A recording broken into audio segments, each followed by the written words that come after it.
everyone will have heard the exciting news of our webinar series that is officially launching.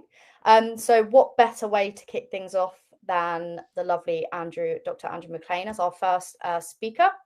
So this series is called, the webinar series is called Exploring Equitation Science and is open to everyone. So members, however, will receive a 50% discount on the tickets per webinar. So we've already selected the topics and have a preliminary list of speakers lined up. There might be some slight changes, as I mentioned before, but we'll ensure all updates are posted on the website.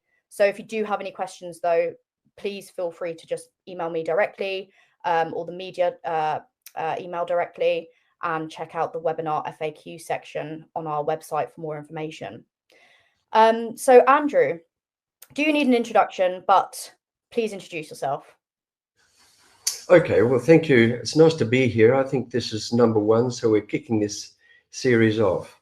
So I don't know that I need to talk too much about myself. I've been a co-founder of Equitation Science Society, ISES, and it's been a really interesting journey in so many ways that I feel there's now a changing consciousness in the world of in the horse world, actually in the animal world in general, where people are beginning to see animals in understanding their sentience and recognizing it more. So seeing animals, including horses in particular, that I want to focus on, as sentient. And I think that's a really important thing, to recognize animals as subject rather than object, because for so many millennia, when we think about how we have interacted with horses, it's always been sort of transactional. It's been about how we can use the horse and what the horse can do for us. And then our part of the deal has been looking after it well. But actually, there's so much more to looking after horse as well that we didn't know. And I think, that's been a learning journey for me, because as I explained to Chloe, I've just finished my last book. And the reason I did that was because A, we weren't going on with the text equitation science anymore, and B, there had been so many changes happening that in a way, all of the books that I've written since 2001 have just been becoming superseded by more and more ideas. And that's really because of the International Society for Equitation Science, because it's just generated so much more knowledge. And it's important to recognize that there's a lot we don't know, and there's a lot that we should know, and there's a lot that we should spread, because it's about giving horses a better life. So it's more recently, for example, we talked about the 5 domains and the importance of recognizing the needs of horses. And in particular, I like to also focus on really key needs that horse people definitely should not ignore, but not only for the horse's welfare, but actually if we give horses the best mental life, we're certainly going to be able to train them in a more efficient kind of a way if they're feeling really secure. And we also have to learn to listen to the horse, what the horse is telling us about its life. And so affective states are so very important, and to recognize actually affective states as maybe different to arousal, for example. We're careful nowadays to notice that if our horse is aroused, we recognize that probably our training is not going to work so well if the horse is too aroused, and we need to do something about that rather than just push on, as has been our history. But also to recognize the mood states, the affective states of horses. And that's something that's been really growing. We didn't talk about that 2 decades ago. And I recall that, and I think this is sort of an interesting part of the whole journey, because Paul McGreevy and myself, when we first wrote the book Equitation Science and a few other papers that we did together, we were criticized for looking at purely through the lens of learning theory. And because that's where we were in those times. And what about all of the other aspects of the horse's life? So we recognized that there were some important things that as scientists we could discover. And of course, outside science, there's a whole lot of other things too that people believe and are absolutely sure about. But within the realms of science, there were these elements of affective states, arousal and attachment. And so we started to delve into that. And I remember that was a really exciting time. I think it was at the conference in Delaware in the USA.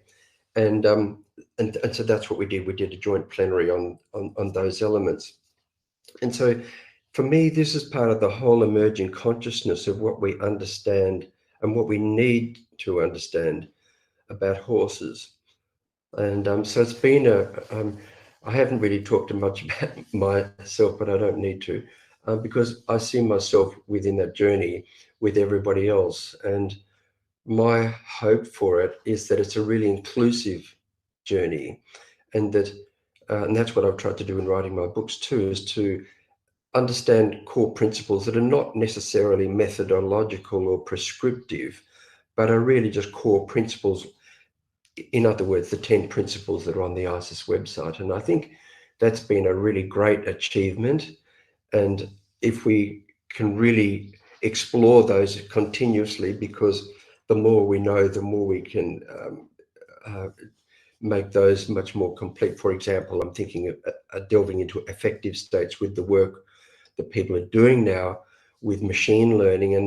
And as AI looms, that's going to give us even more understanding of affective states than we could ever do by simply, using human observers, as we did, for example, with facial pain scales. It relied on the observer, and it's hard to get from observers really accurate information because we need baseline data for each horse, because all horses, like all humans, have different facial landscapes. But with machine learning, we can do it so much more efficiently. So I see that there's some really positive things we can do to learn more about our horses. And just as a little aside, I found this really interesting. I've just come back from Thailand, where we ran an international workshop. And one of my good friends, who's also sponsored a lot of our elephant work, Bjarne Clausen from Denmark, he's been a wildlife vet, and he's studied all sorts of animals, from polar bears and all the way through to seals and elephants. And he said, I talked to him about, could we develop a facial pain scale for horses and for elephants, and using machine learning. And he said to me, the elephant is the most expressionless animal I've ever known. And I said, really? You sure there's not something we can glean there? But he said, when you look at an elephant's face, it's just so hard to glean anything about its affective states. But actually, I think maybe we could, if we learned more about the eye itself and ear positions, and now we know about blink rates and how they show up stress. So I think that even with animals where it's a little bit difficult, there's still a possibility that we can go further in understanding more about their how they see the world and their effect. So yeah, I find it pretty exciting to be on this journey, and it's not slowing down. It's really picking up pace. So if it's okay, Chloe, I'll move, because Chloe's given me a nice set of questions to go around, and they're really good ones, because they sort of they're all part of this journey. And I think we're now really at that pointy end, because in terms of welfare, because we haven't seen before the sport horse world fall apart from the top. And the horse world at the top's been quite unified and understandably protective about what they do. And I think change is always difficult, and and you don't know what you don't know, and you cling to those things that you do feel you do know.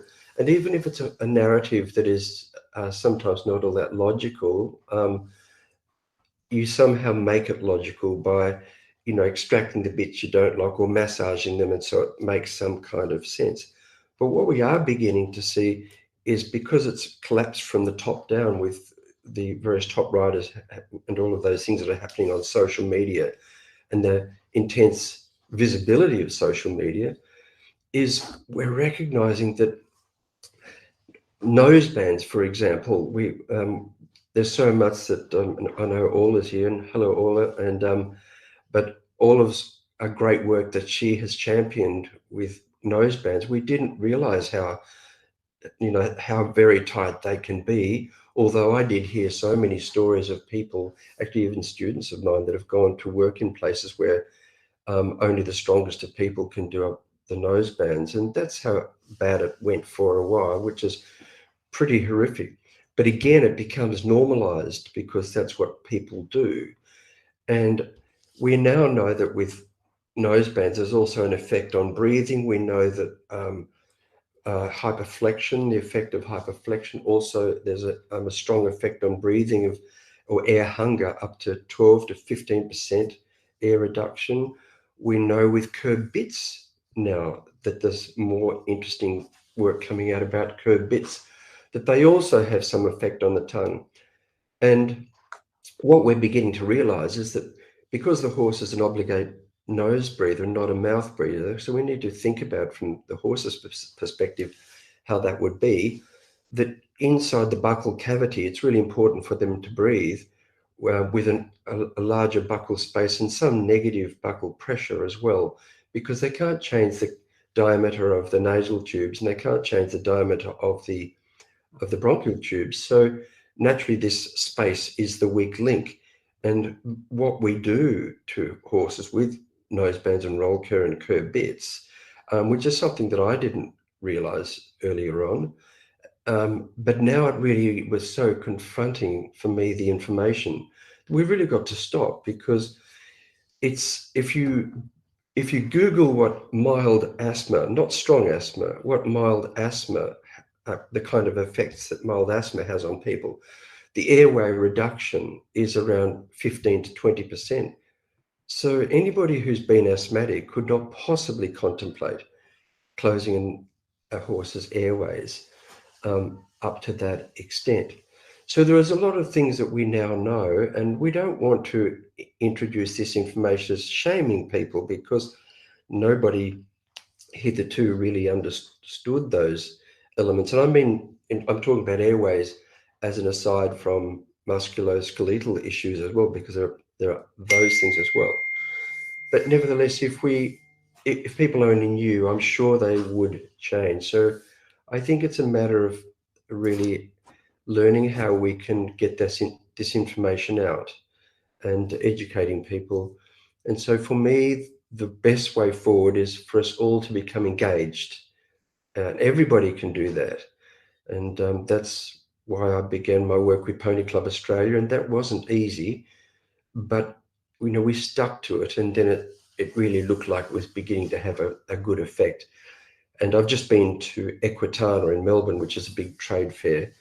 And I was really pleased to join Pony Club. We had our own trade stand, but I went to Pony Club Victoria's trade stand, and every day at 2:00 I was signing things with children, having photos taken. But it was really so good to see kids coming through and understanding about equitation science. And one of the people that I met was a girl who had just won the International Pony Club quiz competition, and she was very grateful about equitation science, because she said it was really fantastic, because I was the only one who really knew anything about operant conditioning and all those sorts of things. So, and that just makes people in the other countries that were at that international quiz become more inquisitive and say, well, we need to learn this too. And we're now seeing anyway that across the world that pony clubs are beginning to integrate and recognize the need for understanding how horses learn.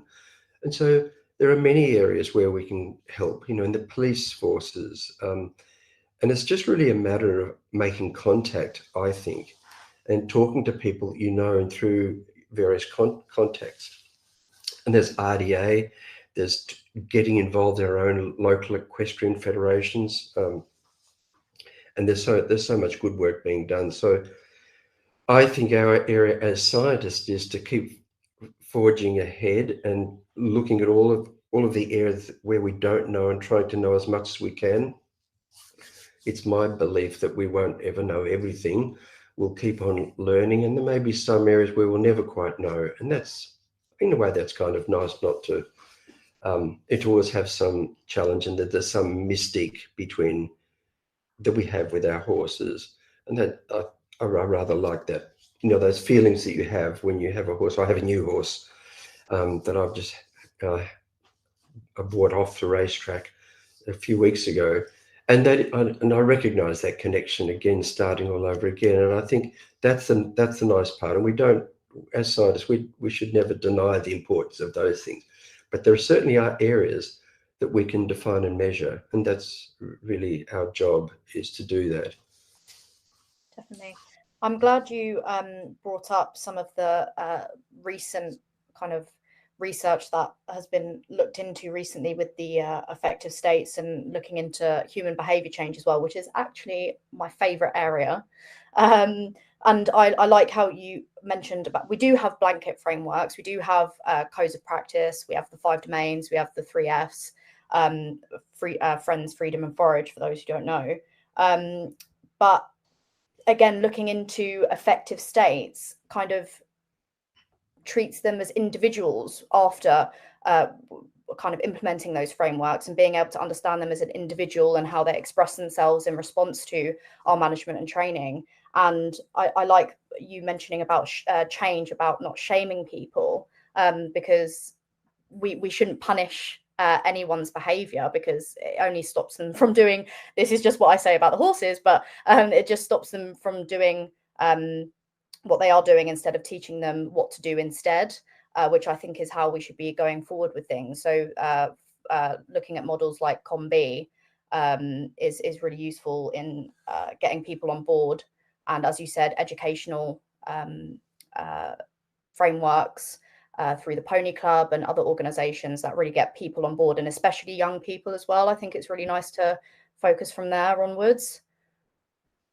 Absolutely. I think that's the interesting thing about equitation science, that we've been saying this for years. At the start of each conference, we always talked about equitation science and what it is. And it is so multidisciplinary, and it needs to be really broad, because part of it, you know, it's of no value unless we can educate people. And to do that, we need ideas like the ones you've mentioned, and people like you who specialize in that kind of area, to help us get those messages across. Because it's easy, I think, to live in an ivory tower where, you know, all that we all talk to each other, but it doesn't really filter out into the general world. And yet there are so many valuable things, you know, in training. For example, you can do so much less in training. We know that with various studies now that you don't have to train every day. That in fact, if you train every day compared to once every 3 days, compared to once a week, it's way more efficient to train once a week. But in real time, it's not as fast, but it's more efficient. And they have great abilities to learn and to retain information. And therefore, recognizing that the efficiency of learning can be really helped by those sorts of understandings. And things like, you know, you don't need to do more than 3 consecutively good repetitions in a row. But if you space the training out with a small break, so you can do so much less to gain so much more.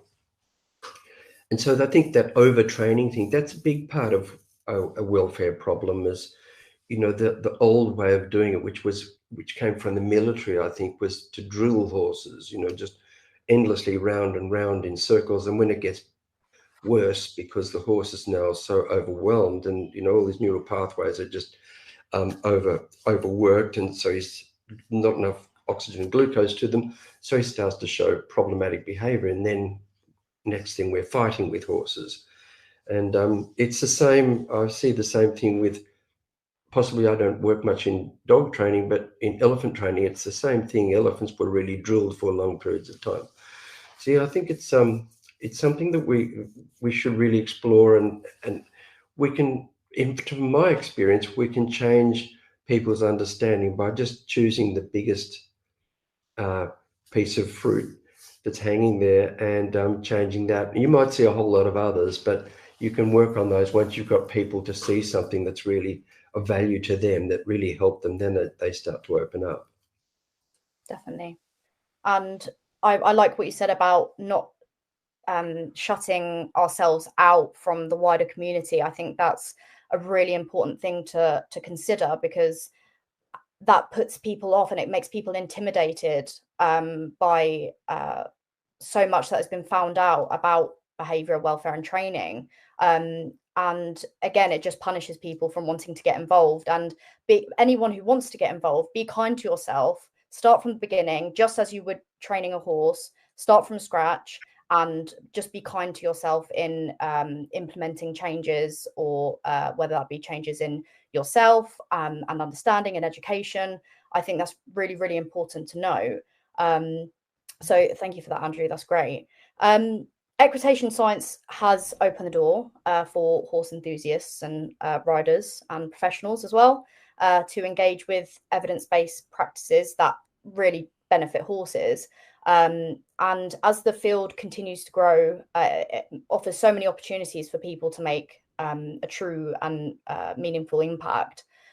So for those passionate about equine welfare and ethical training, what are some ways you think individuals can get involved, kind of based on what I said, to contribute to the evolving field? So you're asking the people in this room? I'm asking you. Oh, sorry.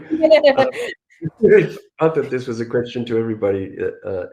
So what was your question again? No, it's fine. So how would you, or what would you recommend to people, how they can get involved and contribute to the field? Anyone passionate about equine welfare and ethical training? I think just by being involved. You know, for example, I'm on the. I'm not a mad keen racing fan, but I became involved in the for Racing Victoria and the Equine Welfare Advisory Council, and just being involved with those institutions, and then gradually talking to them about the 5 domains and those sort of strategies. We now have a really strong welfare strategy in Racing Victoria, and we have made animations about the 5 domains and the importance of, you know, that's hard in the racing industry because they don't really want to have horses foraging, you know, eating hay all the time. They think they'll get fat, but when they learn that actually the all the horses need to do is actually fossick for food. They don't have to be ingesting it. They just need to be doing something and getting one piece at a time. As long as that drive is fulfilled, that's going to be enough, and certainly better than the horse standing with nothing to do, and giving them some enrichment, and definitely allowing them to have friends. You know, I can't see any reason why we wouldn't get a much better result out of horses if they could actually touch, and that's just something we didn't necessarily recognize. I'm surprised we didn't, but I didn't. But you know, 20 years ago, stables were just stables, but they were really prisons, and seeing a horse was deemed to be enough. Seeing another horse, but actually it's not enough. They're really animals of touch, and they need to touch. And one of my students was working in a race for a big trainer in Sydney, but she had some old stables that were a bit run down, and the horses had somehow moved some of the bricks, and the bricks had fallen out. And he was saying to me that every time the horses come into the stable, the first thing they do is they go to that hole and put their nose through to sniff the horse next door, and the other horse would reciprocate. And that tells you how important it is, that it's not just seeing. So I reckon that, you know, just talking to people about that and getting involved in the racing authorities and the racing organizations, that all makes a difference. If you can, you know, go there with some sensible ideas and just say, I'd really like to help you with welfare, and I know something about it, and it's really the way forward, and explain to them about social license, that actually there is no going back. This is where we're going.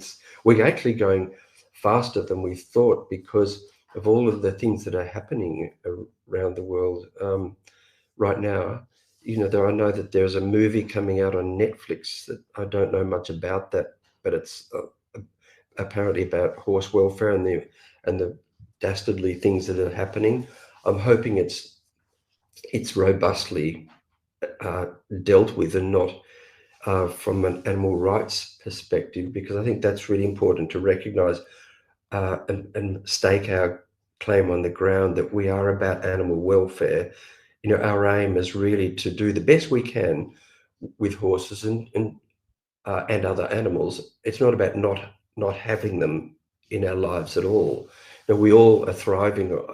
For personally, I couldn't imagine a life without my dog or dogs and other animals. I think it's really, we know it's good for us.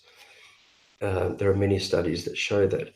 So I think that coming from the animal welfare perspective is a really important one to make people aware of what animal welfare is. It's not about shutting everything down till we've got nothing. It's about just doing what we can better and giving the horses a good life, as much as we can understand what a good life for horses really is. Definitely. Thank you. That's a great way to put it. And as you said, equine related activities or competition, leisure, it can be done better. It doesn't have to necessarily totally be banished or banned in order for us to make a good or better life for horses. So thank you for that. So if you're happy to, we can start with questions from the members. Before that, I actually forgot that I did want to ask a question, which we did touch on briefly before the meeting. I wanted to ask you before the members start asking, in regards to the rising conversations and research actually about combined reinforcement, where do you think we stand today on our understanding of combined reinforcement, and maybe just conversations around that? Yeah, I found that really interesting. In fact, one of my students, Ella Bradshaw, her PhD is just on that topic, and it's really a very fascinating area, because one of the things I think we have to recognise, and I don't want this to be something that separates us and makes us argue and fight and form little camps that are exclusive. I think it's really important to recognise that what we do with horses in leading them and riding them is negative reinforcement, and it's part of it. But we can include positive reinforcement to amplify every single piece of negative reinforcement, every response that we want from the horse that we train through negative reinforcement. We can do it better if we use positive reinforcement as well, and that is combined reinforcement. I think it's so important. It's also important to recognize that when we ride horses, even when everybody agrees, we actually we want to train the horse to be as light as possible from all aids.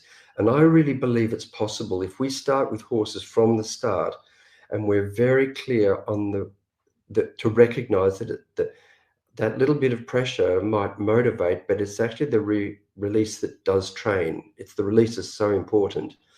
And therefore we can use so much smaller pressures that they're not invasive and painful. And we can amplify these using positive reinforcement. It really is the great way forward. It's certainly, I've found it, a combined reinforcement to be so much more efficient. But it's still the aid, it still has to come off, which is the definition of negative reinforcement. You know, it's the removal of something aversive, something unpleasant, something uncomfortable. And therefore the aid must come off. Whereas in pure positive reinforcement, the signal itself doesn't need to switch off. You know, it can stay up. For example, or you can train a rat to like a light can go on, which means here comes food or something like that. But the light can stay on. It doesn't have to go. It's not the off part that's reinforcing. It's the on part that leads to the reinforcement. Whereas in riding, we have to, and equitation, we have to recognize to release our pressures.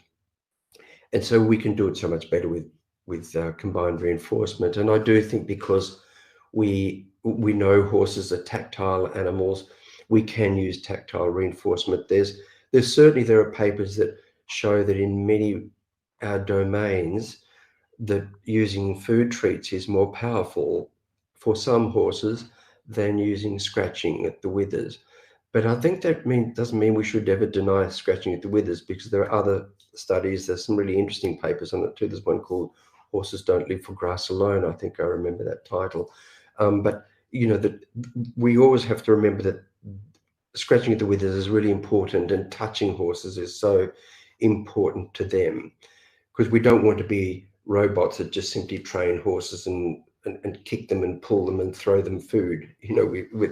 We've got to delve much more into the human-animal interaction, and that's where combined reinforcement helps us to understand that. But again, the real depth of the bond, I think, is actually in the that unseen, unknown part of who we are with our horses. The way we move around horses. It's so important to be calm, and because apparently there are a few studies that show that horses can detect our expectations of something bad to happen, and so we need to try and live in that world. Because sometimes I used to say to people before I was an equitation scientist that people always seem to end up, or people's horses end up becoming like them. Really calm people end up having calm horses, but if people are really tense, even a calm horse seems to end up a bit tense. And I think there's some truth to that. But that's only my personal observations. But nonetheless, I think the combined reinforcement element is something that's growing, and as more research comes out on that, I think we'll begin to show that it's so much more efficient. Definitely. And I think it's really important as well to remember that the technique is always how the animal or the horse or the person, we'll stick to horse for now, how the horse perceives it. So if you're aiming to use reinforcement, it needs to actually increase the likelihood of behavior occurring again. So that's why it's so important to be able to understand what you're applying and be able to recognize the behavior following, to know if you've really truly implemented reinforcement or the other side being punishment. So thank you so much for that. Does anyone have any questions for Andrew? You can either put it in the chat, or you can unmute yourself, speak yourself on camera. It's up to you.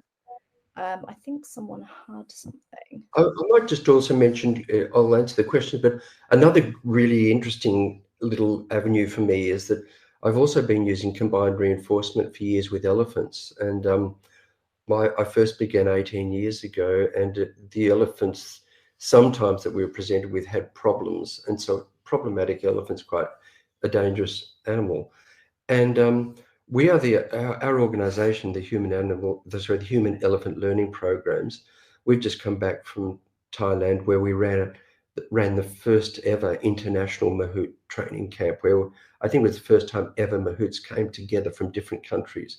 And that in itself is interesting, to have them all in the one room, because in my earlier forays around Southeast Asia, everywhere I went, the mahouts, especially the top level mahouts, always thought that theirs was the best way, and they didn't really want to hear about what others were doing. So getting them all into one room was just amazingly grounding.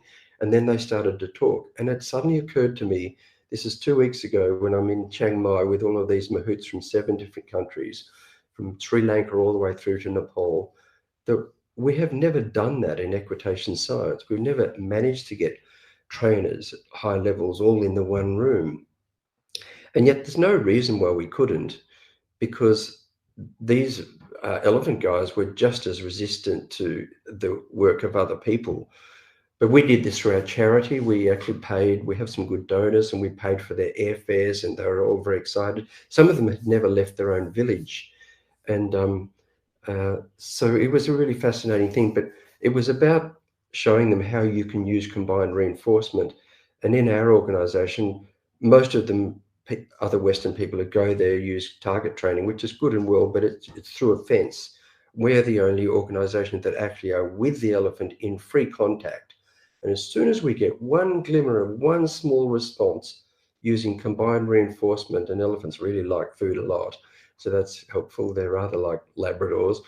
And soon as we get one clear response, the elephant's really safe to be with. And then we just build up responses from that. So I always think that's it. It really helps me understand the horse world and what I'm doing with horses and how efficient things can be. And it's actually so easy to teach people. There are some small things that if the whole world knew, and that's really what I've been going on about for quite some time with in the horse world, that if they just realized, like the elephant people, how to use pressure, that it's actually the removal that trains.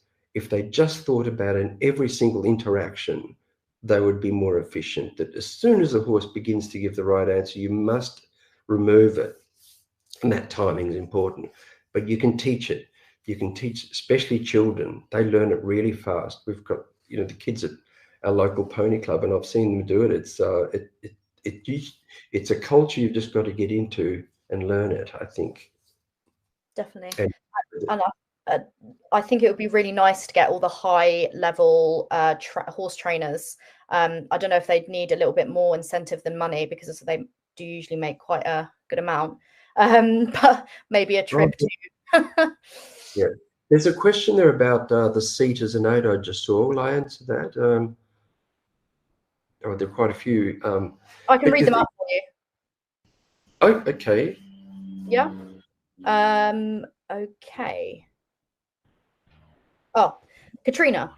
Katrina said, "Thanks for the great insights. I was wondering if you have come across horses who demonstrate behaviors that don't really reflect their effective state. For example, a horse who is enjoying working with people but is prone to biting."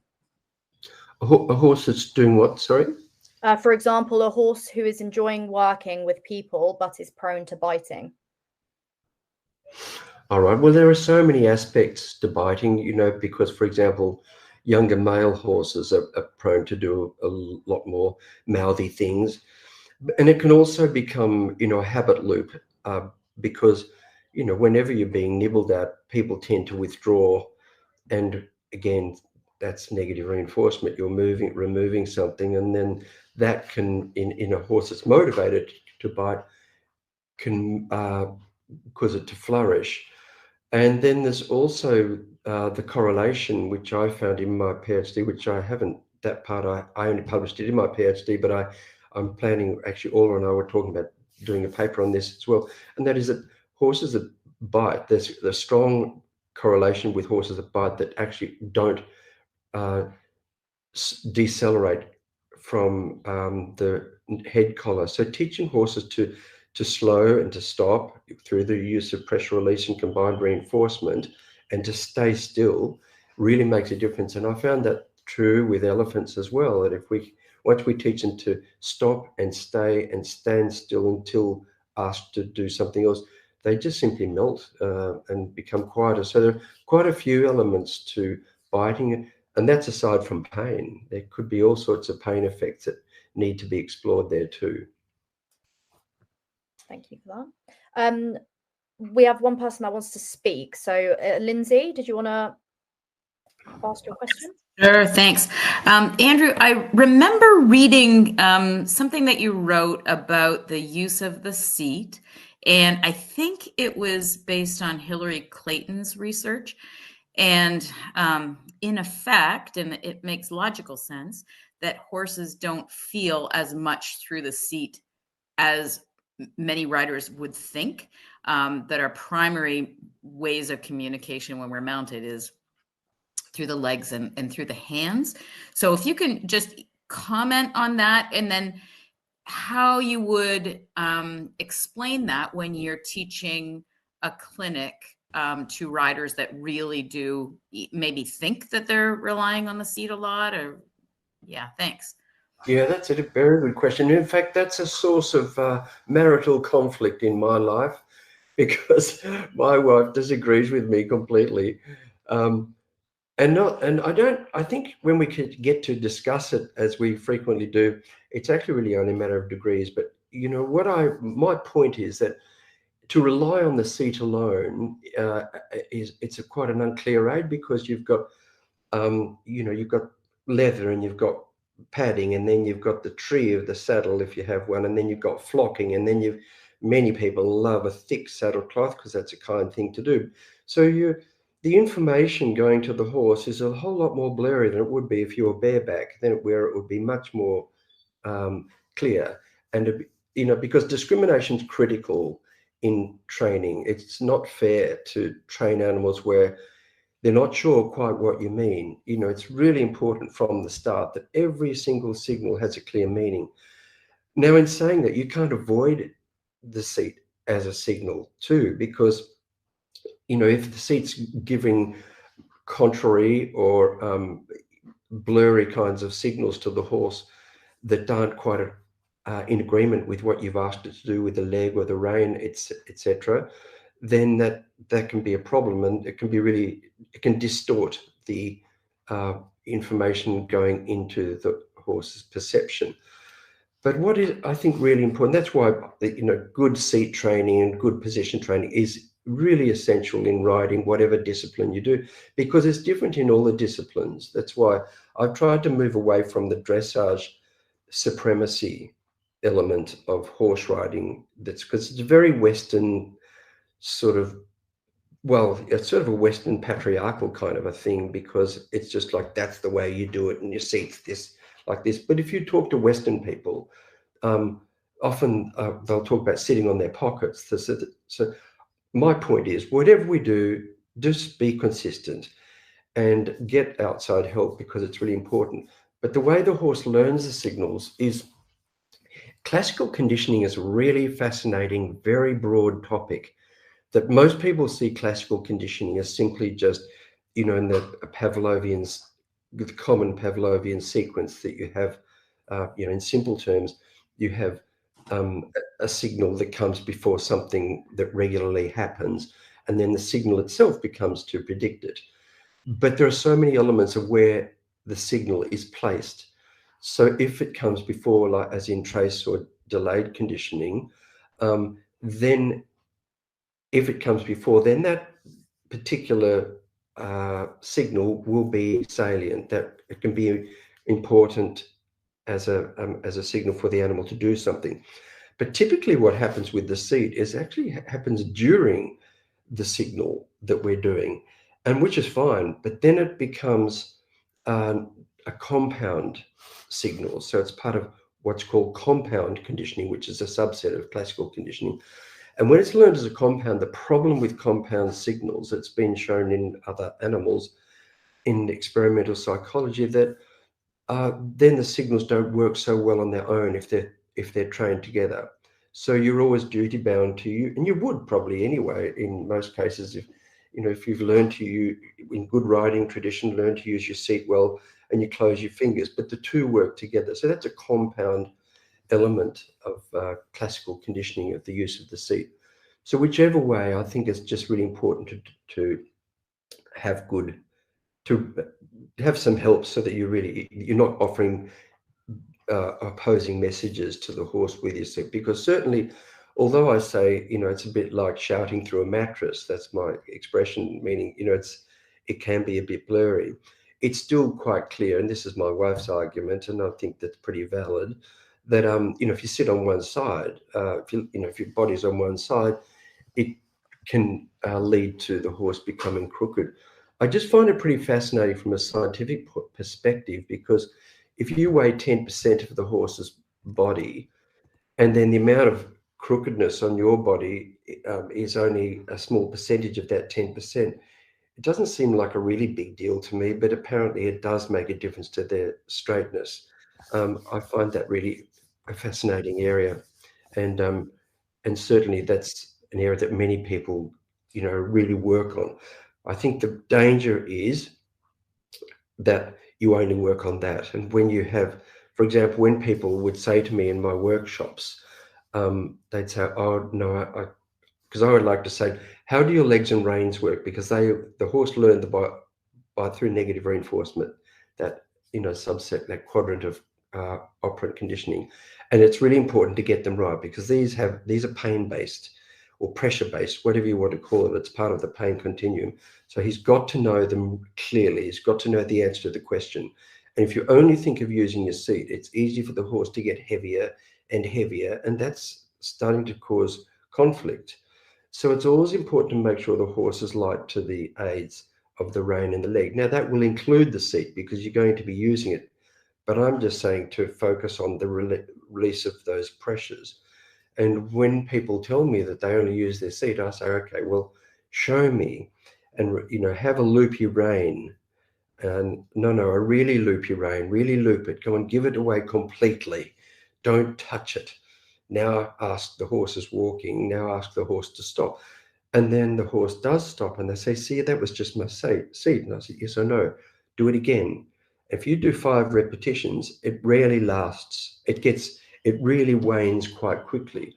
Now, that doesn't mean anything bad about the seat. It just means that because it hasn't got any association with its compound, which is the reins, and the reins in the end become so, in the perfect practice, so light that you only just squeeze the rein and nobody can see it. It's so invisible. That's all that matters. But it's the two together. And if you just do the reins without the seat, the horse is more likely to stop better than with the seat in terms of being immediate, but he's also probably going to be starting to be a bit uncomfortable and maybe hollow because those two should work together. So it is complex, and that's why we always need help. Definitely. Yeah, I like that you mentioned about compound conditioning. Just helps people be able to understand when they're using their cues, exactly what are they doing, because that obviously leaves the risk for overshadowing or blocking cues, which can really be detrimental to training and what you're trying to achieve and what the horse understands. So and it just prevents frustration from both parts too. So I know Sally has a question, but I'm just going to quickly go back to the chat. Victoria said, can you please provide an example of combined reinforcement? Oh, yes. I mean, it's really many of them. For example, so there's a sequence. If we follow the whole sequence, this is the sequence we teach people with the elephants too. It's exactly the same. That, we give the voice aid say we ask the horse to step back, and the horse doesn't necessarily, but we give the voice aid, then we use the rein, and then the horse now steps back. And as soon as he steps back, we release and say, good boy, or click and give food. So the release of the pressure and the use of the secondary reinforcer are simultaneous. And then we follow it up with food.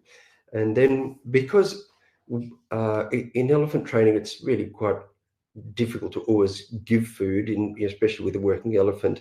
They've got to carry a lot. And also, I think it's really important to not give sugary treats too much. And mostly these are sugary for elephants. So it's not great because, like horses, they can't clean around their teeth, and we don't want them to have tooth decay. So that sort of pain. So we start to wane the food rewards and replace it when we say good boy in whatever language, or well done, or click, with tactile reinforcement. And because that you can do every single time. And in the end, with horses, nobody can see that either. You can just, use your little finger and scratch him on the neck, but it still carries some meaning, and it still has some effect. But I certainly, I think there's I can't imagine any area where you can't really use combined reinforcement. In riding, it's easy enough to do. At liberty training, it's easy enough to do because you can click at a distance and then give food. Yeah, it's very useful. That is the beauty of secondary reinforcement with the clicker, is that you can mark the correct moment, but you can be a little bit delayed giving the food, and that doesn't matter because you've already essentially promised it. Victoria said, thank you for that. So who is it? Sally, did you want to ask your question? Yeah, hi Andrew. It was kind of going back to what you were talking about the seat aid, probably a little bit, but what about when you get people who say that you shouldn't be using the reins for control, but should be using them for communication, not for control? Yeah, I think that's just a silly narrative. Yeah, I think you shouldn't be using it to stop, and you shouldn't be. It's just there for communication. But I hear that a lot. You know, the horse world is, I think there are more fuzzy narratives, and I don't know how people can survive with them without logic, but I certainly can't. There's got to be more to it. Well, communication, that is communication when you use your reins, because I'm not saying pull on the reins. If you've trained the horse well, these are all invisible. You shouldn't be able to see the rider using the leg or the rein. And it's just that because it's learned by compound conditioning, there is going to be some element of the seat with the rein, but the rein's still communicating just what you wanted the horse to do. And so in the beginning of teaching horses to turn, for example, you might open the rein if you train a horse to use to learn the direct turn, but over time, your opening rein becomes less open, and it just gives the merest hint of it, and the horse learns it. That's how, because they're so sensitive, we thrive on that, and they thrive on that. It's almost like the horse is asking us, don't shout, just stay quiet. You don't need to shout at me with an aid. And you can do that, and just we have to be really recognizing that we can be so subtle. Or if we use indirect turns where the rein comes against the neck. So when in some areas of horsemanship, we call that a neck rein. In old French training, it's the indirect turn, and they even had different sorts of indirect turn, as they did in the UK in the early days in the military schools. And so the rein just comes to the neck. And when the horses learn either or both of those, then both hands can shift in one direction or the other. But again, it's so subtle, it's invisible. But that's what the reins do, because the more this is my point, and I'm glad you raised it, Sally, because it's so vital that if we don't keep the horse really fresh in learning what the reins and the legs do by doing transitions in any sport or activity, is part of our warm-up, that when we're training the horse every day, we say, do you remember how to do a transition downwards back to halt? And does that work in the correct format? In other words, is it really delayed and heavy, which is bad for the horse? Or does it work just within the third beat? So you're walking and you go, and 1, 2, and now he's stopped. And the same with the upward transition. And can you go faster without going longer in those 2 beats? And can you go longer without going faster? So longer in the stride without quickening the stride. And can you go shorter without slowing the stride? And can you go slower without shortening the stride? And can you yield? And can you do all of those things? You yield the hindquarters, I mean. And so once you've got the basic movements of all the elements of stop and go, in going faster, longer, and they need to be separated for many sports and uses of the horse. For example, in show jumping, coming into a fence, you don't want the horse to slow. You want the horse to maintain the tempo of the canter, but you do want to shorten it a little bit sometimes. So you need to, in some sports, know the difference. And it's really healthy for the horses to know precisely what these are, because that's why we have, that's the importance of these 10 principles on the ISES website, that they are really important hoops to jump through, because that's about discrimination at one level that I'm just talking about, that the horse needs to know what on earth that aid means. And so I was teaching someone yesterday, and I said, okay, well, how do you turn the horse? And she was saying, oh, well, I use my leg. And I said, well, what else do you use your leg for? But it turns out, people use their leg for bending and for going faster and for going up a gate, and a whole lot of things they're using their leg for. Then the horse has a right to be confused.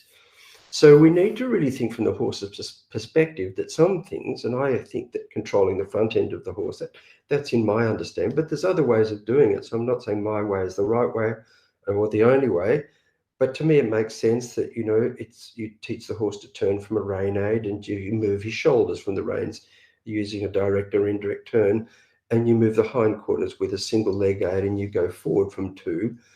And they're the basic building blocks. You could construct any kind of horse riding system as long as you're consistent, and as long as the aid that you teach or the signal always means that outcome, and it doesn't mean that there's possibly some other thing. And that's the problem with horse riding, is that especially, European horse riding is that nowadays people use the reins, they can't stop fiddling and micromanaging, and the horse really gets into a lot of trouble because people want to use the reins for arranging the head carriage, and yet if the horse bolts, they're definitely going to use the reins to stop. So it's a really big conflict for the horse, that either we use them for one thing and never the other, and that makes the horse calm, but we don't use them for different requests. I think keeping those basics, just checking them every day, is really important. And that's not excluding the seat, that's including it too. Because you can't, I'm not saying don't stand in the stirrups and just stop the horse. I'm saying just do a downward transition and just see if it's the same as it should be, or if not, just repair a little. And then over the time, you don't need to repair at all and the horse stays light. And then you've got to definitely appeal to this idea of self-carriage, which is one of our 10 principles, because that's vital. That is the horse really going on his own, or are you holding him? And that's bad for horses. That creates a lot of problems. And what about the use of the voice? Because obviously that can work really well when they're nice and relaxed. But then does that then kind of make your pressure aids not as good because they're relying on your voice with it? No, and then when you go to use the pressure aid on its own, it doesn't work as well because they've relied on your voice earlier on. Like for instance, when you're starting the young ones and you might use your voice, because then it helps you then when you get on, if they've learnt the voice aid. But then I sometimes find, I probably shouldn't have done that now because I feel like it's affected my pressure aid because they're relying on my voice, which obviously might not work when you're out and about and something scares them.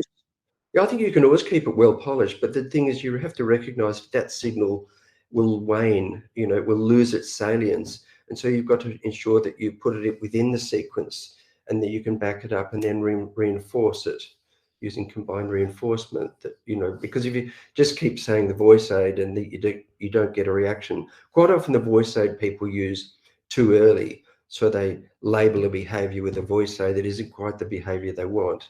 So it makes sense, and that's a really common understanding in positive reinforcement strategies, that you don't label a behavior with a voice command or with any signal until it looks like it should.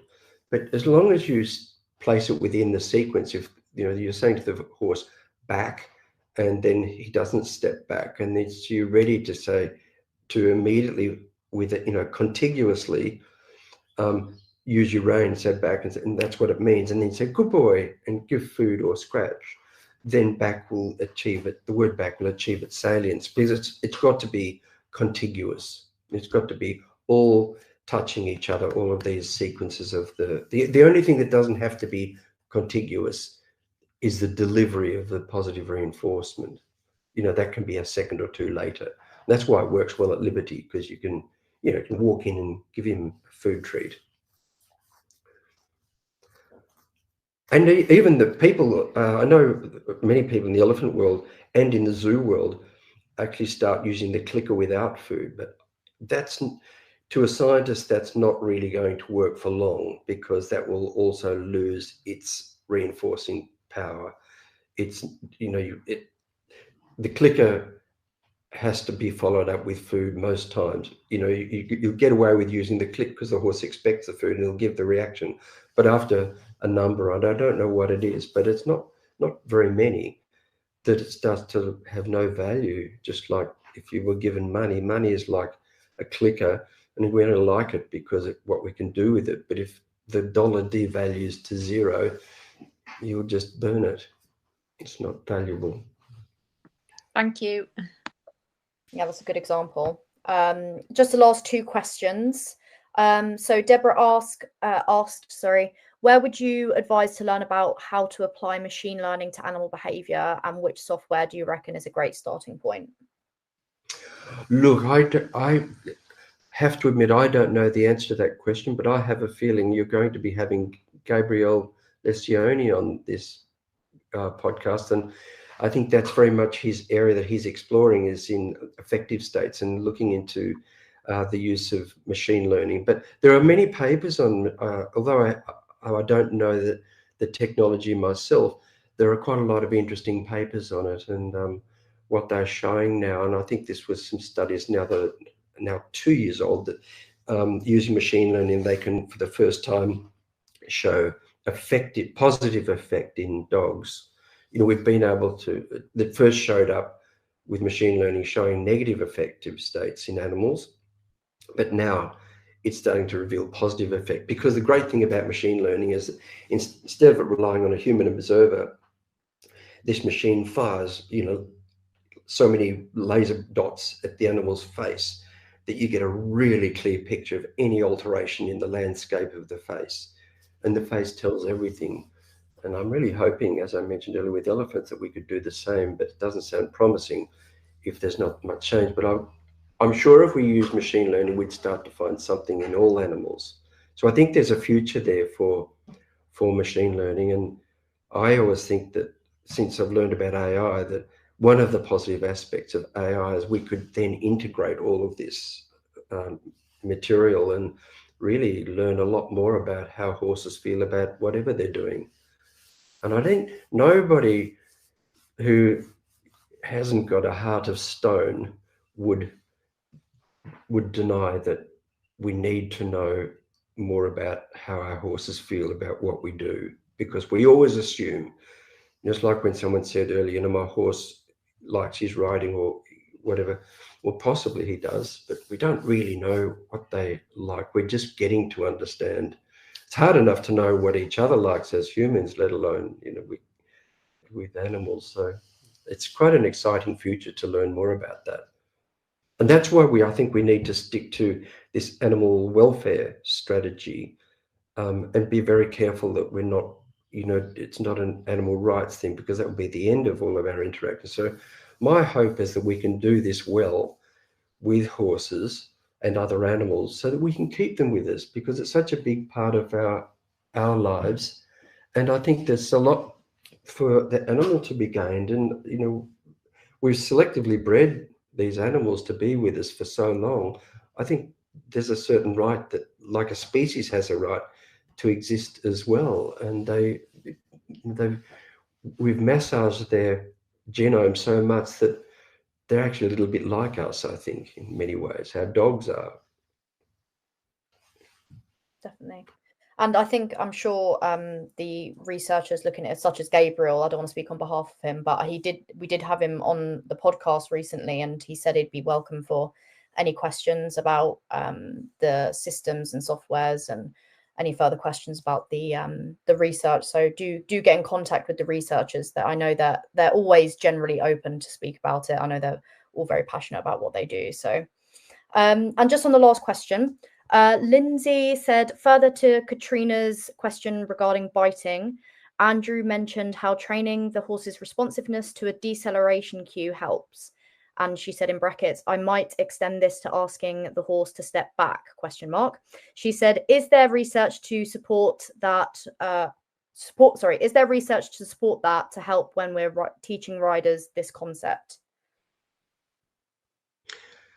So is there research to show what about stepping back? That I broke up. Yes, I'm just wondering when you may be teaching a rider that, and could you support it with research, or is it just supported with logic? Well, it's supported mostly with logic. There is, we know that the muscles, when horses step back, they're the muscles that they use for deceleration. So for horses, slow, because it's got so much mass of 500 or 600 kilograms, when it slows down, it's using those muscles for deceleration. It's pushing against its own motion, momentum. And so when it's stepping back, it's using those same kinds of muscles. And that's why if you only train a foal, for example, to step back, it already has brakes. They already work. But it's also based on the idea that when animals are frightened, and horses in particular, they run forwards. And so that would be triggering those muscles of acceleration in the horse's legs and body to accelerate. So doing step backs is really quite calming. And that's been my experience of it. It's been so valuable for elephants and horses, and done a bit with dogs as well, with Orla actually, and it makes such a difference to teach animals to just stay still. It's not so much the stepping back, except that the stepping back is part of teaching them to stay still, because when they step forward, you'd say, no, back to where you were, and that is really very calming.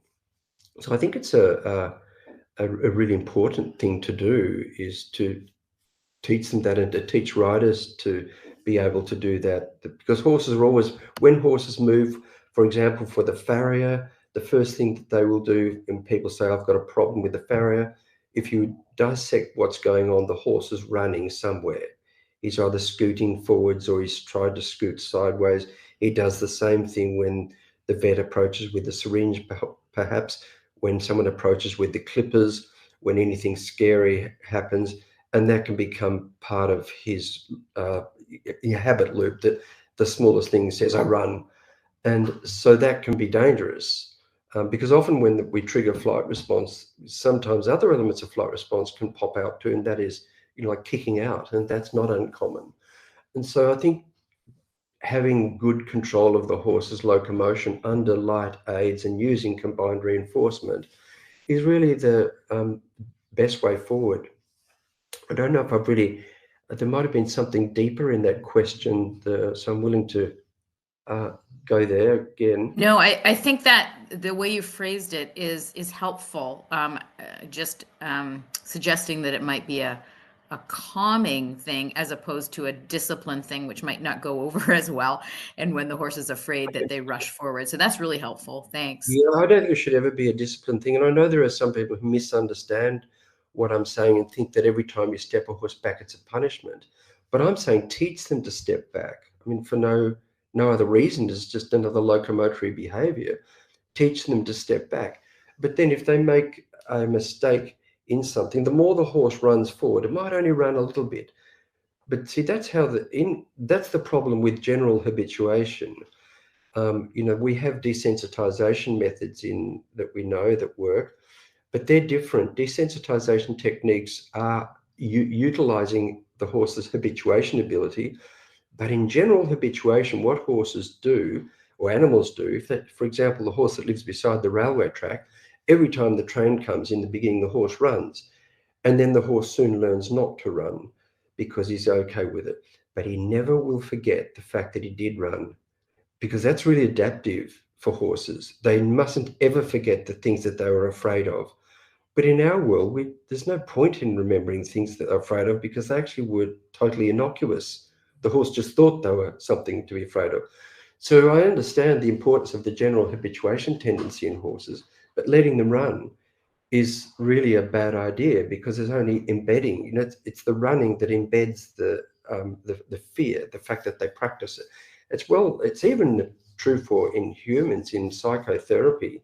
It's important that if people have trauma, that they don't talk about it for at least 6 weeks, because the more you relive it, which is like running, except we've got such an extensive dorsolateral prefrontal cortex that we can live these experiences and imagine that that's what gets us into trouble when we overthink things.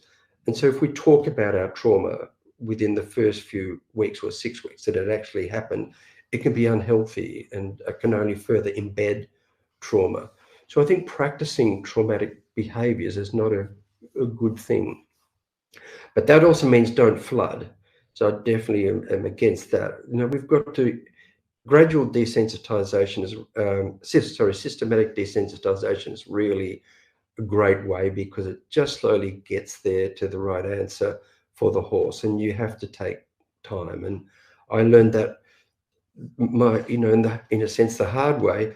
I had a film crew coming to watch me teach a horse to go across the ditch, and I had just come back from an ISES conference where I can't remember who it was, but showed that when horses just stay in one spot for around 13 seconds, it was just a presentation. It wasn't unfortunately published. There should be more on this, but what she had shown, this short demonstrate or talk at ISES, was that if horses can stand there for about 13 seconds, then fearful behavior transforms into investigative behavior. They start to want to investigate it.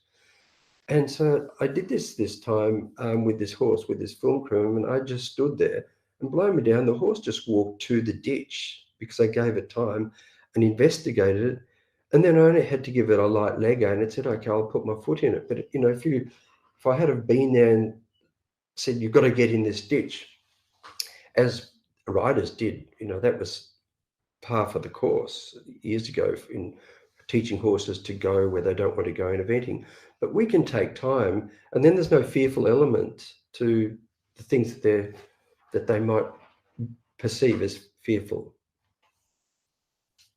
Yeah, thank you for that. And as you said, I think it's important to remember to, instead of not letting them run away or not letting them escape and avoiding obviously flooding, but as you said, introducing things incrementally and gradually and positively in their own time, as you kind of gave with that example as well, is really important. So I think that was all the questions. So I think this was a great way to kick off our webinar series. And it was, I don't know, I always say this, oh, it's only going to be 15, 20 minutes, but you put a couple of horse people, 2 or more horse people in a room, and it's going to be a minimum 1 hour at least. So, yeah. But it's been incredible. So thank you so much for everyone that's joined, and a massive thank you to Andrew as well. Yeah, thank you. And I see so many faces I know. I see John St. Ryan. I worked with John in the USA a long time ago. And so many people, Susan Turner-Davis, who, gosh, I won't tell she mention anything about age, but she taught me at Pony Club Camp when I was a boy on King Island. And yeah, so it's some really old and new faces. So thank you, everybody, for coming. I think Susan was about to say something, but... Yes, I was just going to say, Andrew, it's been my pleasure to have gone on this journey with you. It's just been remarkable. And remember what I would like to nominate you for. Thank you, everybody, for being there. Thank you very much. Thanks, everybody. For any more information about the webinars, you can visit our website and look on the webinar FAQ page.